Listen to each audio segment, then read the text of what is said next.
Quelques nouvelles de nos compagnons chrétiens vivant en Érythrée.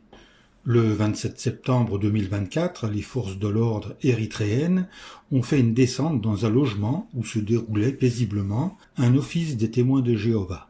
Elles ont procédé à 24 arrestations, 6 frères, 16 sœurs et 2 enfants mineurs. 3 jours plus tard, la police est revenue arrêter la sœur de 85 ans chez qui s'était tenue la réunion. Par la suite, les 2 enfants mineurs ont été relâchés, tandis que les 23 adultes ont été transférés à la prison de Maïserwa. En Érythrée, ce sont maintenant 63 témoins qui sont emprisonnés en raison de leur foi, dont 10 ont plus de 70 ans. Aucun de ses frères et sœurs, y compris ceux qui viennent d'être arrêtés, ne s'est vu signifier le chef d'inculpation retenu. La longue histoire de la persécution des témoins de Jéhovah en Érythrée continue donc.